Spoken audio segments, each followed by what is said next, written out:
Go ahead and get started here. Welcome everyone to another webinar here with QGive. I am very, very excited about today's topic, marketing your fundraising events, tips and tools to increase registrations. Before we get started, for those that are unfamiliar with QGive, we are an online fundraising platform. We have solutions for all size nonprofits, including year-round fundraising tools, text giving, peer-to-peer fundraising, and auction tools. You are at the center of everything that we do, and our goal is to make fundraising as easy as possible so you can raise more money online. If you are interested in learning more, please visit us at www.qgive.com. A few housekeeping notes before we begin today. We will be recording this webinar, and I'll send you a video of the recording and a copy of the slides probably tomorrow morning or tomorrow afternoon. So be on a lookout in your inboxes for that. If you have any questions, please feel free to ask. The best way for us to monitor is through the Q&A option there, and we will try to answer all of your questions at the end of the presentation today. A little bit about myself. My name is Justin Cook. I am the Director of Demand Generation here at QGive. I've been here for over 4 years now and a marketing professional for over 7. Time really does fly by. I have a lot of fun with marketing, and I absolutely love what I do. Director of Marketing is just a fancy title to say that my area of expertise is in digital marketing and optimizing the user experience, which is just to say that I make it as easy as possible for you to learn more about QGive when you're looking through our website online. And you can meet the family here. I have 3 animals, Milo, Ghost, and Stella. I love all of them to death, but they are also the reason why I don't do my webinars at home anymore. They love to crash all of my meetings and all of my webinars. So while I know we want to have furry friends on, they are quite the distraction at home. So what are we covering today?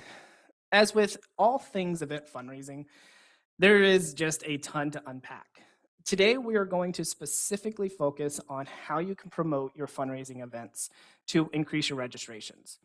There is nothing that I can do that gives you a one-size-fits-all. So the best advice that I can give to you today is to take the key elements we talk about and think about how you can apply these to your organization and your mission. We have a few critical questions that we're going to look at us today to get us to our end goal of increased event registrations, which includes how to use storytelling in your event promotions to engage donors, how to segment your donors based on their communication preferences, how often you should be sending out promotions about your event, what you should be adding to your event registration page and your event registration form, as well as what free and paid tools are available to help your organization along the way with this. So let's go ahead and get started with the first step in our process, using storytelling in event promotions. Fundraising events put donors in an environment in which they are living and breathing your mission. It's a time when donors are absolutely engaged, and it's a great way to build meaningful long-term relationships. But the problem is, how do we get them there? How do we get them to register for our events, and how do we get them on site? And to inspire action, we need to build on emotion, putting the donor into the shoes of our mission and showing them their impact. And the secret to promotions, people forget what you say, but not how you made them feel. And I'll say it one more time. People forget what you say, but not how you made them feel. We are all emotional beings. It's how we build connections and how we create core memories of the experiences in our lives. That's why storytelling can be so powerful. It puts the donors in the shoes of those in need, and it connects them with our mission. Through storytelling, we can make that personal connection and inspire our audiences to register. In order to begin crafting our story, though, we need to start with why. Why are we hosting an event? And obviously, the main answer is that we want to raise more money. But I encourage you to dig deeper. An event can accomplish many things: spread your mission, build deeper relationships, engage your sponsors, engage your volunteer network, and so on and so forth. We need to go beyond just raising money to get donors to register. What's the value of the event to your donors? Put yourself in their shoes. When a donor gives, it is often for an intangible, the feeling of doing something good. But an event provides something in return, an experience. What do you think your donors will value the most? What experience can you build for them that lets them leave your event saying, wow, that was absolutely incredible? I unfortunately cannot answer this question for you, but I can give you some questions to think of. The first one is, what are you celebrating? Are you creating an event that's about thanking your donors for all of their support? Do you want to highlight certain accomplishments throughout the year and the effect that you've had on your communities? Or did you just finish a huge capital campaign or large project that you want to show off to those that have been supporting you for multiple years? Make sure that you're looking at this and tying back your events to this. And then finally, how are you tying your event back to your mission? In promotions, during your event, after the event, in all of your thank yous that you send out, how do you plan on bringing all of this event experience back to what you do and the impact that your donors have made for you? Why is the building block for our entire event. It'll help us choose our theme, identify which stories we want to tell, what activities will be going on throughout our event, and overall is the centerpiece for our event script and our messaging. And a very important piece in that storytelling aspect is the visual storytelling. One of the easiest ways to build connections to something is to see ourselves using it. That's why you often see ads or other marketing materials feature smiling people using their product. If we can envision ourselves using what they are selling, we are more likely to connect with the message and then buy that product. It's the same for our event promotions. The only difference is we aren't looking to make donors see themselves using something. Rather, we want to make them see their impact. This is an integral part in all of our year-round appeals, and it should be a centerpiece in your event promotions as well. The key addition is the event experience over our year round. You'll want to show donors what to expect at the event to get them excited to join. Let's look at a few storytelling examples that we can utilize to bring this back to our event. So the first example we have here, Julie lost her job and could no longer afford her rent. She needs help getting back on her feet. See how you can help by joining us at our annual rally. Here, instead of asking for a donation, we're building suspense with the story through Julie losing her job. And then we prompt donors to come learn more by registering for our event and then attending it. This message does have a negative overtone, which actually can be very powerful in driving registrations as it is depicting someone in need. Another example that we can use is that Julie was living on the streets, but was able to get back on her feet with your support. Learn more about Julie's story and how you can help thousands more in need. So in this instance, we're switching the theme to be how previous support has helped one of our beneficiaries. And in this case, this is Julie. But there's plenty more like Julie. And then we invite our donors to come learn more and come see their impact.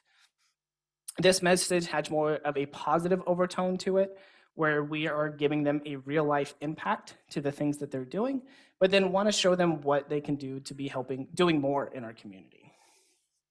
The major change in our storytelling between our year-round appeals and our event invites is how we communicate action to the donor.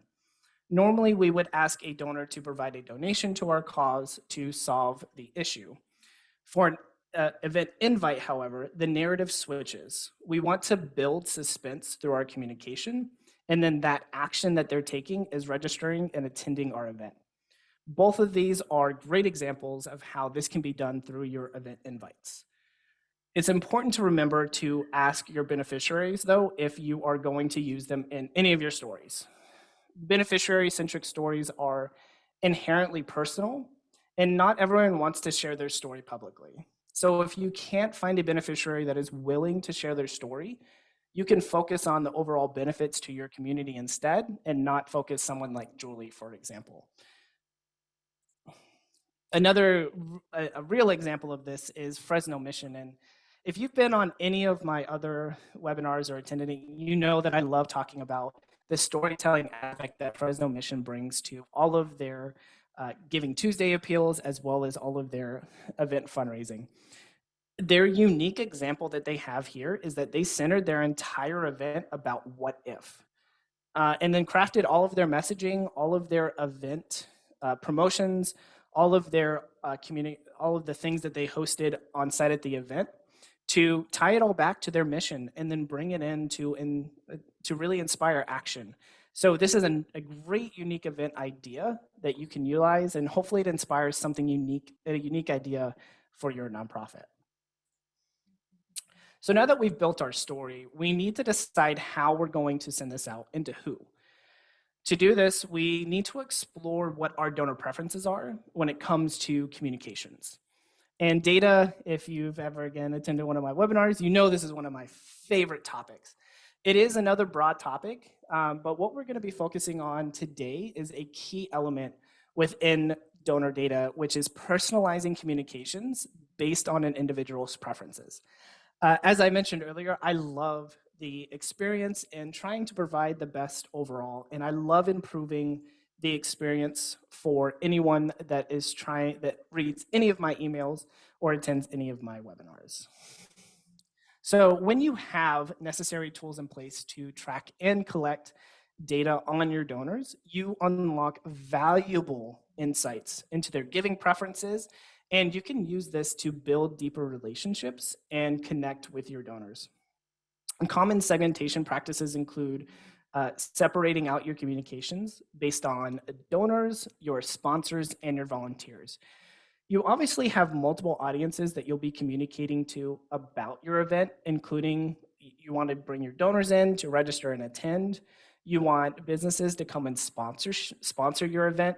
And you obviously need some help through some volunteers. So a basic thing that you should be doing is building different types of lists and segmenting them between your communications to make sure that you're tailoring your message to each of these audiences.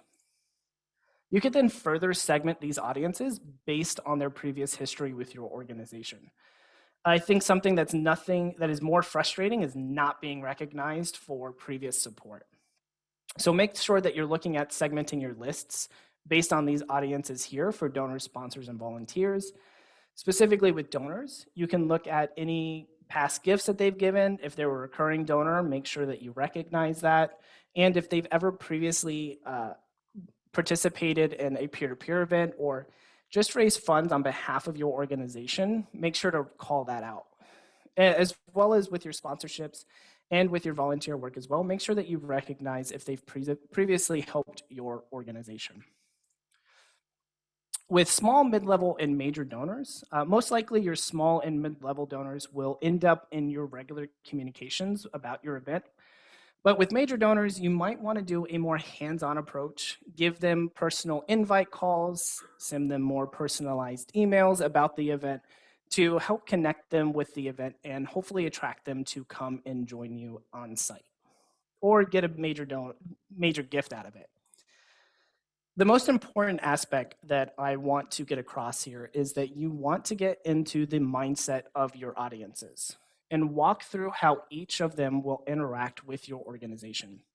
We've already talked about one, which is what are the benefits of attending your event, both for your donors, your sponsorships, and your volunteers. This is the story that you're crafting, that you're going to be using in your event communications, and how you can show donors the impact. But now we're going to look at what's the best channel for each audience, looking into getting into their shoes and understanding how to send out these communications, and then how they can look to participate. So how can they register?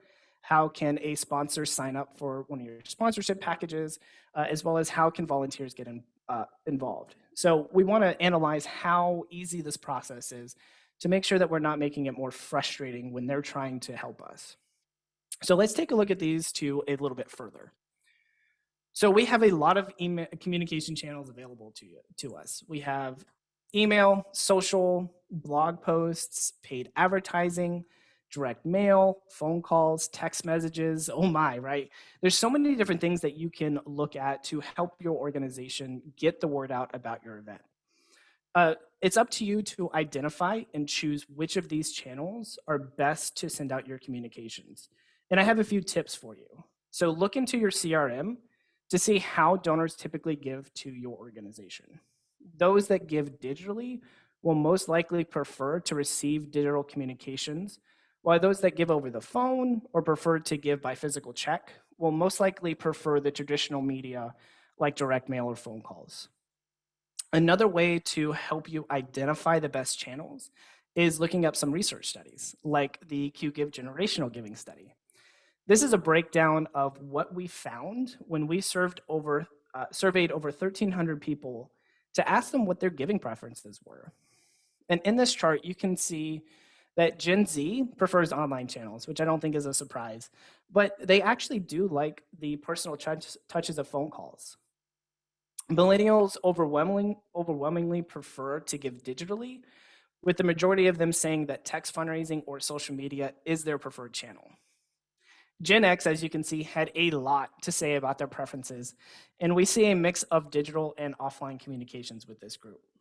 And then boomers, they overwhelmingly chose direct mail, but you do see that they have online donations and phone calls in this group as well. So make sure that you look at some of the other research studies out there and then compare this with what you have with your own donor base and figure out what the best way to communicate with your audiences are. Overall, these are great guide stones to help your organization decide which channels to use. As you can tell, though, there are hundreds of ways to create and segment your different lists.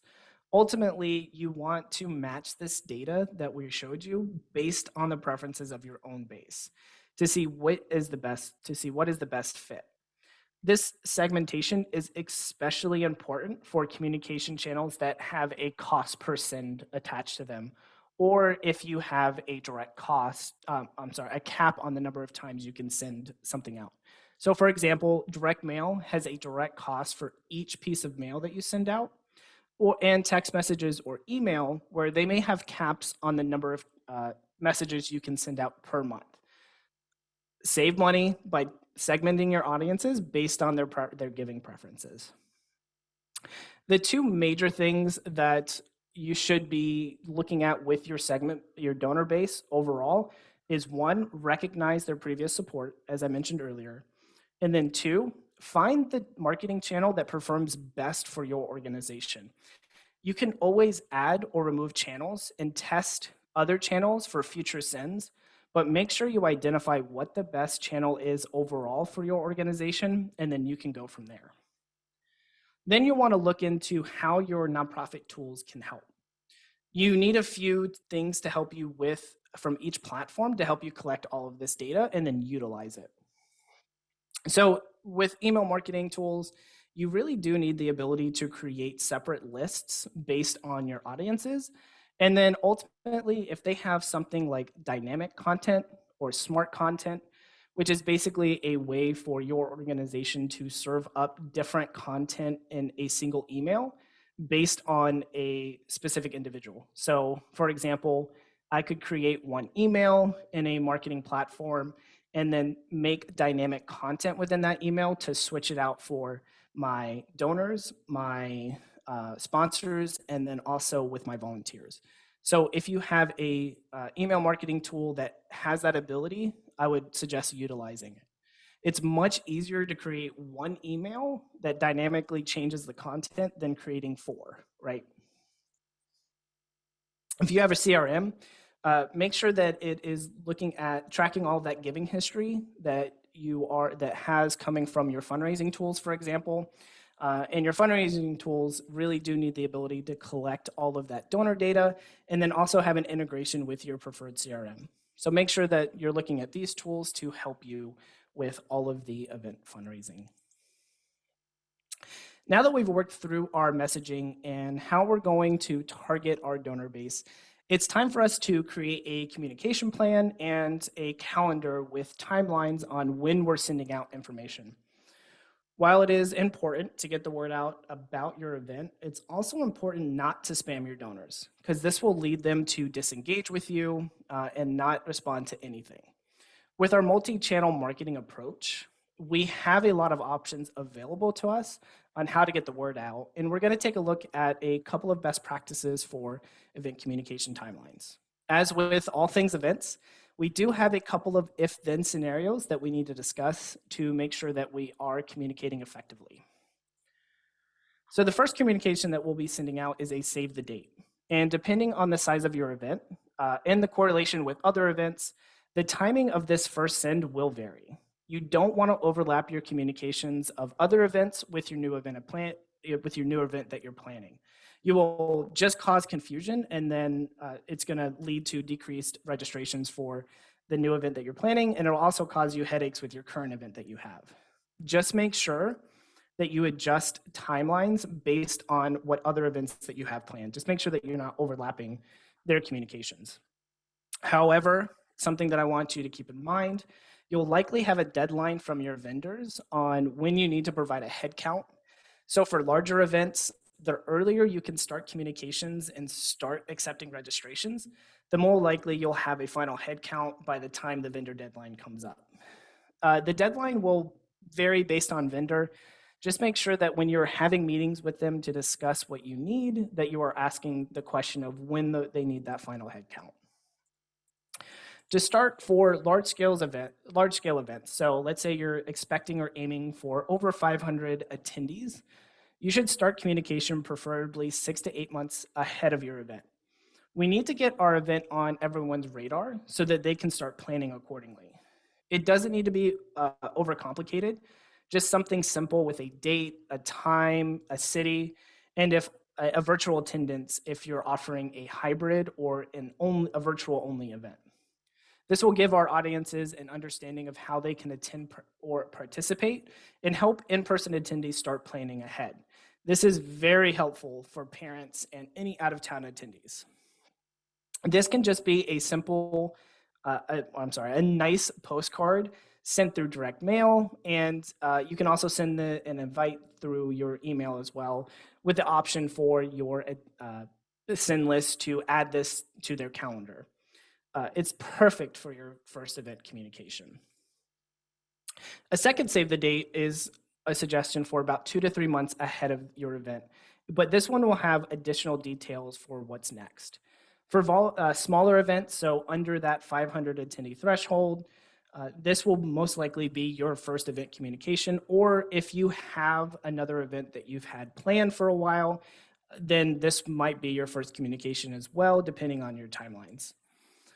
In this communication, we're adding in additional things. So we have everything that we talked about above, but we're also going to want to include the venue location, where it's located, any entertainment that's coming, what food options will be available, and so on, so that we can get our audience excited to attend the event.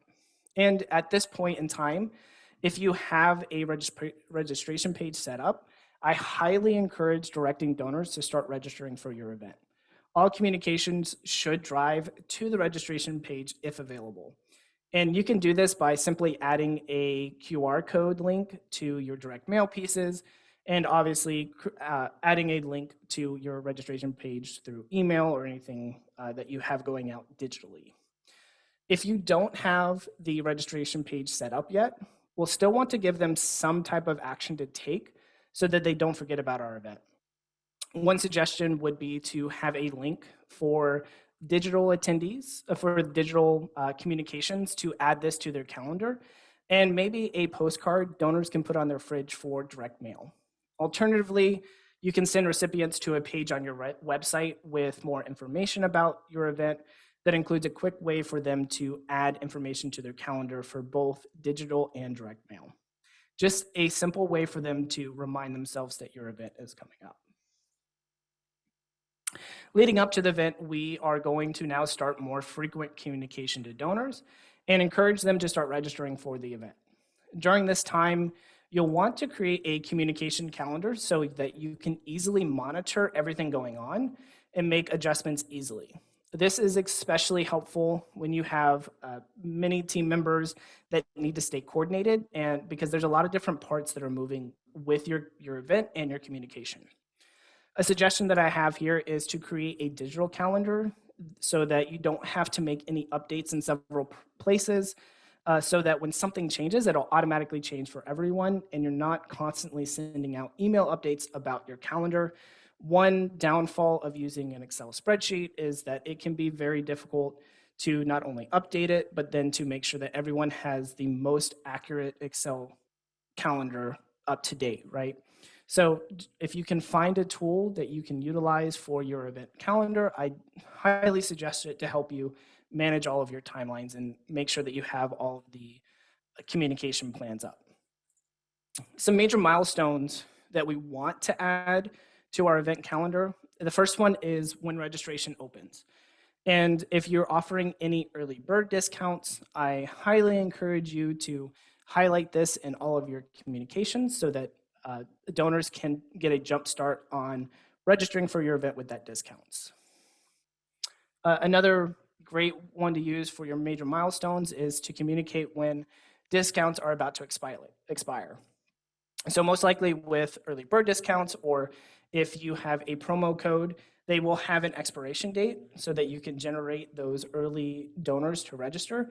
So make sure that you're sending out email communications and other communications to get that on the radar of your donors so that they don't miss out on those opportunities. And I would also encourage you to use some of these to drum up some excitement when you get commitments from entertainment, or if you have a specific speaker that you're really excited to share with your audience, or if you're doing an auction event, teasing out some of those auction items if you're hosting a gala. So you can change out what you need to tease based on your event type. So for example, if you're running a peer-to-peer event and you have fundraising rewards tied to fundraising participation, then drumming up excitement about the event and showing off those rewards. And if you have more of a standard event, so a non-auction, a non-peer-to-peer event, then you can drum up some excitement with raffle tickets and what the prize is for those that win the raffle. So about 1 to 2 months out, we're going to start really ramping up our communications.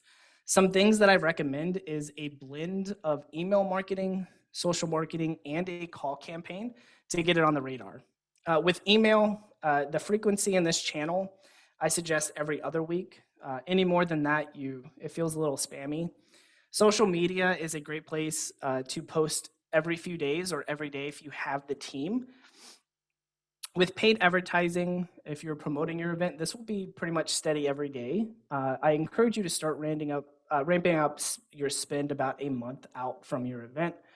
With direct mail, we're sending out one a month for the 1 month reminder. So all the reminders we talked about today, so the 6 to 8 months or whenever that timeline falls in, so it's not overlapping other events, and then 2 to 3 months out, and then 1 month before reminder as well to drum up some excitement.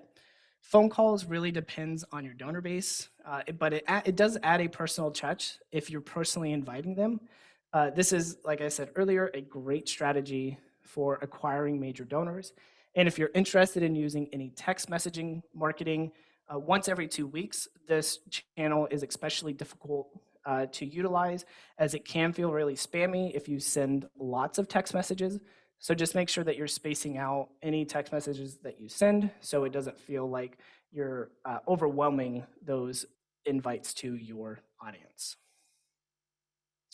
Once we have donors registered, it's still important to keep them in the loop about major event pieces and to continue to build excitement for our event. The first communication that we will have with our donors is right after they register. So make sure that you set up an automated thank you message and customize your confirmation page that you have through your registration tools to continue that storytelling piece. And if you do have a video available, either from previous events or something that you utilize in your year-round appeals, make sure to add that here as well. That could be a beneficiary, that can be your board president, or your executive director, and use this to show impact. And it's a bit of a thank you too. In the email copy, make sure that you include those extra special details about the event to drum up some excitement and include and include a contact person for any questions that attendees may have about the event. Along the same lines as drumming up excitement, make sure that you continue to communicate with your registrants to keep them updated on important event details. So, for example, if you if there are any special parking areas that you for the event, make sure that you tell registrants about these important pieces. Or if you have a special way that you do check-in, make sure that you communicate this so that you can get those that are attending checked in quickly so they can get from their car to the fun a lot faster. If you have a virtual component, segment your send lists between in-person and virtual as well, as virtual won't need to know where to park, but they will need to know where the event will be streamed and then how they can interact with other virtual attendees. And about 2 weeks ahead, you'll want to start sending out these instructions to registrants about the flow of the event. For example, if you have any incentive for getting attendees checked in early, maybe you have an extra raffle ticket, or if you have a free drink for those that are in line, make sure to communicate this so that they get there early and it can encourage your attendees to get set up for check-in before the event. A pro tip that I have, make sure to resend instructions to those that have it open or taken the action that you need for them. You can do this a week before, 3 days before, and even the day of your event to make sure that they understand what needs to be done and they're not in the dark about any special things that they need to take care of. The final step in our registration journey is to build event landing pages and registration forms that streamline the process and make it very easy on donors that are looking to register, sponsors that are looking to buy a sponsorship package, or volunteers looking to come and help out to make this process as easy as possible for them to learn more about the event and then get signed up. So let's talk about what we can do on each of these. On our event page, it's very important to add event details and weave in those storytelling pieces that we discussed earlier to convince donors to register. Some simple things that you should always add: date, time, venue, location. I don't think that's a surprise. Make sure to continue your storytelling. Use images and videos where you can. Show that visual impact. Make sure that you do include details about your mission. So as we discussed before, making sure that we're tying our event back to our mission. This is a great way to get this on the radar of those that are looking to register. If you have the ability in your registration tools to add a donate button, then I highly suggest that you do. This gives the option for those that can't attend to still give to your organization. And if it is available, add an interactive map and an add to calendar button to make it easy for your attendees to first find your location and also add it to their calendar to get a reminder of when your event is. On your registration form, it's very important to keep registrants focused on the task that they have with a distraction-free form. So if possible, create ticket packages for individual attendees and separate these out by your normal admission that you have, so general admission. And if you have VIP packages, I highly suggest that as well. And if offered, you can organize these into packages and also offer your vendor applications, for example, or your sponsorships as well to be easily purchased through the same form. And then if you can, organize these packages to make sure it's very easy for everyone to understand what they need to do and add details about the event. Also, if you can, display any promo codes that you have going on, early bird discounts, if there's a discount for purchasing multiple tickets. We want to continue to drive and incentivize ticket sales, so make sure to add any of that on your form if possible.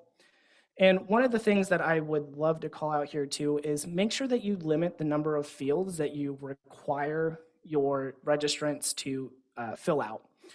We only want to ask critical questions about the event on the form, and then we can ask additional questions in your follow-up email or on your confirmation page. So with this, limit your number of fields. Less is definitely more. Streamline this process to make it as easy as possible. So before we get to questions, I want to show you a little bit about how QGive can help you with all of your fundraising event needs. So no matter what type of event that you're looking to run, QGIve can help you every step of the way. We have a way for you to accept registrations online and create beautiful branding landing pages through our starter package, $0 a month event registration tools. We also give you the ability to empower your donors to raise funds on behalf of your organization through peer-to-peer fundraising, as well as give you the ability to create and manage your auction events through QGive's auction app. Some tools that we can help you to utilize on site at your event to help you accept more donations and raise more money. We have a way for you to live stream your fundraising thermometers, activity, and provide any messages that you would like so that you can continue to show fundraising progress throughout your event if you do run on-site appeals during your event. We have an easy way for you to accept payments on site through a virtual terminal app.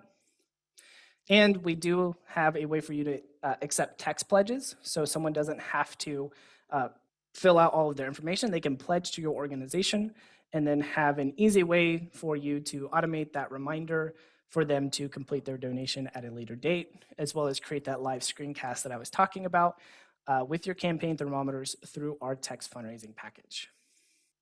Here are a couple of communication tools. These are a mixed between free and paid tools. I highly suggest, and I do remember I am sending these slides out. You don't have to hurriedly jot these all down, but these are some tools that I do recommend for your email tools, any of your social tools for posting or sharing, as well as some CRM tools as well. Now let's go ahead and jump into some questions. I'm going to have Caitlin come on here as well. Caitlin Lipham has been here with QGive for almost 2 years now, I want to say. She comes to us from the American Cancer Society as a development director. She has a lot of great advice on running fundraising events from a nonprofit perspective. So I'm going to have her jump in here on some of those questions that you may ask that might be a little bit more in her wheelhouse than mine. So let's go ahead and get started. What % of donations should you use to hold a donor event?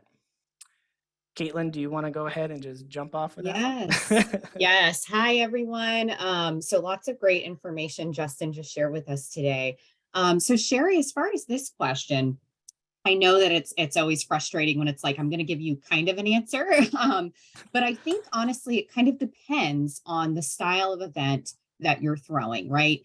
So we know that galas and auctions, for example, you're going to have more expenses that you need to cover for those. Whereas like even a virtual peer-to-peer type style campaign or even a 5K, you're going to have a lot less. So I would say think about it in terms of what you need to pull off that experience. I would typically shoot for, like, for example, for peer-to-peer events that I would throw or other kinds of general events, maybe around that 5 to 10% mark. For galas or auctions, it could even be up to 20%. But I think the important thing to think about when you're trying to figure out what that percentage for expenses should be is think through what the overall impact is going to be for your organization, for example, because I know that it's really important for donors to know that most of what they're giving is going back to the mission. So I would get that question all the time, like how much of my dollar is going back? So when you're thinking through your different events and that sort of thing, keep that in mind. Obviously, we know there are ways as nonprofit fundraisers to try to get a lot of in-kind donations to help cover costs, getting things donated, working with your volunteer network to kind of keep that down.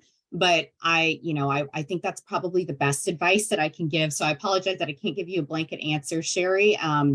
But hopefully, thinking through the style of your event is going to really help you with that. Thank you, Caitlin. I'll take this next one. Do you have a digital calendar you recommend to manage your timeline? I have two that come off the top of my head. So Monday.com is a nice one, and Asana also has Asana. Sorry if I mumbled my words there. They also have free calendar tools for teams. Monday.com, I'm unsure if they have free plans for nonprofits. One suggestion I would say is just Google Digital Calendar. There'll be a couple that come up. Most likely, and the tools that I showed you earlier as well, if they're not free, they will most likely have a plan that's specific to help nonprofits overcome any costs that come to it. So I would highly suggest that you take a look at those and ask that question when you're looking at the platform that you have. For the next one, how should a form handle multiple tickets for the same overarching event? For example, the main event has a member price and a non-member price, and there are other additional events that are ticketed with member and non-member rates. Caitlin, do you want to take a look at that one? Sure. Yeah. So I think with this, let's see. So handling multiple tickets. Sorry, I'm a visual creature, so I always have to read things to try to digest them a little bit more. Um, but I think you could look at it, and even within QGIve, for example, like we have promo codes that you could use. So you Mhm. could share out promo codes with different members, or you could build in like a different kind of package price. So maybe it's just putting in that discount. um, Yep, Justin, you is there could. anything Yep. else you want to add with that too? So I think that's a great idea, using a promo code that's only shared with members since they have a specific price. So maybe communicate with that then, like if you put in this promo code, this will bring it down to the price that you have. Within QGIve as well, we also have private packages that you can add. And if you have a platform that does that currently, if you are using event registration tools, that is another way where you can send that specific form to them to have them fill out that so that it's not confusing for any non-members that are trying to register and they try to use the member, or we don't want to confuse anyone that's trying to register. So if we have a specific member price, use that private package to help them see that specific price that you have. Do we have any other questions? I'm not seeing any additional questions in the Q&A. Let me just double check chat. I think we're clear. Yeah, anybody else? Oh, do you have ideas for holding an exciting table kickoff event that will inspire supporters to buy a table? Who should be invited? How far in advance? And is there a toolkit to help table sponsors, leaders be good champions of the mission and fundraisers? Caitlin, do you have experience with table kickoff events? So I'm trying to think through to some past events that I would hold that kind of sound similar to this idea. And so pretty much before any large event, so whether it was a large gala or auction or 5K, any of those kinds of styles, or even just like a dinner or luncheon or something, and depending on what your income goal is, right, you're going to put in more effort and energy into some of like the pre-events leading up. And so it was always a standard practice for myself and my team to host what we would refer to as simply like a kickoff event. And so at the kickoff event, what we would do is we would always tie in that storytelling element of like what Justin talked about earlier in today's call. So we would usually bring in a mission impacted individual to share their story. In some cases, it was even like playing a video that we had produced to talk it through that story, or even just about the mission in general, to get folks really excited about the coming event. And I think in terms of like timeline here is as how far in advance you should be planning, I would say again, it kind of depends on the It's style of always the an if event. then. Yeah, there's always that little bit of the gray area. But in general, if it's like kind of like a one and done, like big peer-to-peer event where it's like 5K, for example, I would maybe host that kickoff 3 months out from the event date itself. For other styles of events, that may be more like 4 months out, but of course you're pairing it with your save the dates and sending out your invitations to Mhm. some of those other concepts that Justin talked about as well. And as far as getting like leaders to be champions, so again, that's working with your volunteer network if you've got a board. So also utilizing their networks to kind of invite the right people, making sure that you build out a pretty good guest list, because in some cases, the efforts as far as what you put into that kickoff event can really make like the main event be even more successful, because you're giving them a taste of what their dollars can do. As far as different toolkits, I'm not sure if we have anything within the QGIve blog on that, but that's a great question. If you want to message us like your email address or something, we can help you kind of like research that a little bit. But I'm not sure how to answer that second part regarding a toolkit to help with a kickoff event. Yeah, I don't think we have anything specifically for table sponsors and leaders to be good champions. I think if you're looking to enable some of your board members to help champion your mission and work on that, I would say we do have what we call our peer-to-peer success toolkit, which I can include in our follow-up email. That provides a lot of resources to help sort of alleviate some of those difficulties coming into the fundraising space, especially if they don't have previous experience with fundraising. Help and coach them a bit on what they need to do and things that they say, give them that confidence to do it. And we also have templates in there as well for like emails and social media and text messaging so that they don't have to sit there and think about what they should be saying. They can sort of plug that template in and then adjust it based specifically for your mission as well. So I can Yes. include that in the follow-up, and you can Mhm. easily download that to take a look at it, and that should help. And I just realized there was one part of that question, Justin, before we move on that I did not answer. Mhm. So as far as who should be invited, think through like potential sponsors, community leaders, local celebrities, folks that have big networks, or even people that are just really passionate about your mission, and tapping into like any tools that you have, like your CRM, like kind of building out some of those different lists and utilizing segmentation for that. So I hope that answers most of that question. Let's see. Do you have a suggestion for getting more local community participation in an on-campus event? Do you wanna take that one, Caitlin? I know that you Yeah. love the community and getting participation. Yeah. So as far as the style of event, so I'm guessing like you're at either like a college or maybe like a private school or something like that. And I would say, I think the best way to answer this question, Blanca, is to kind of like think through some of those channels that Justin was talking about earlier on the call. So make sure you're attacking the communication from all angles, right? Because we know that our communities are diverse. We've got a lot of different age ranges. And as we saw, depending on like their generation, they may prefer other methods of communication. So make sure you're doing what you can to attack all of those communication channels, and that you're starting as soon as you can. So that's another thing that I think is key with this when it comes to promoting. Because like what we learned about earlier too, like if you can get that save the date out like 6 to 8 months in advance, like even just teasing some different things on social as you get closer to the event can be really helpful. And I think too, like really getting your mission and your story out there. So make sure that you're educating the community on what it is that you're trying to do. Like, what is this event going to accomplish? And again, if you can partner with local celebrities where they can help cross promote your event, that can be really helpful too. Anything else you want to add with that one, Justin, from your marketing background too? I think you covered all the bases that I would recommend. You know, from the marketing perspective, we always try to make sure that we continue to segment our audiences and we're tailoring the message.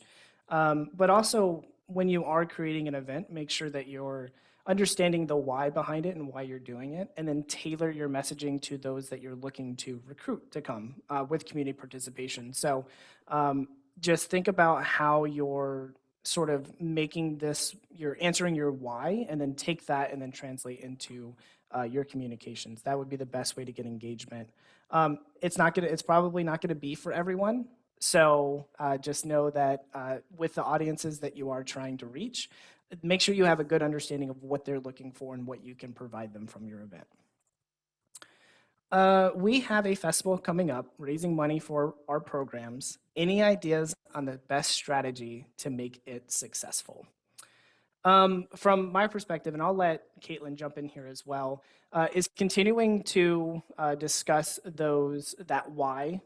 Why are you hosting it? What are you looking to do out of it? What is your main goal to come out of that event? And then taking that multi-channel marketing approach that we discussed. And make sure that you're looking for sponsorships as well. We will have a more detailed approach to how we come up with sponsorships here later on in the year for our events. But that's another way to make those very successful, to engage your local community. Caitlin, do you want to add any? I think that covers it pretty well. Some of the concepts that we were discussing earlier, Mhm. like even talking about the event that Blanca's doing. So same kind of idea, right? So tapping into the different channels of really getting the word out there.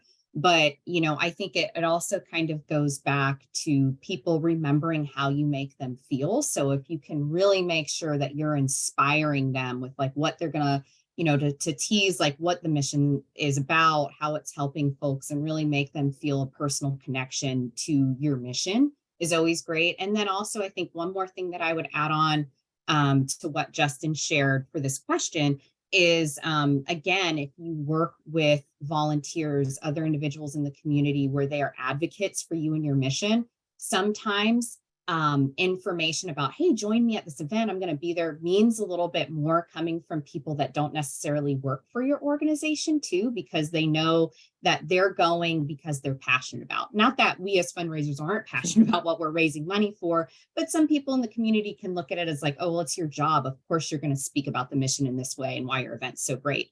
But if you can get an advocate that's a volunteer or board member to really help you be, or to really help be that spokesperson for you, I think that can drum up some even more engagement and interest in the event too.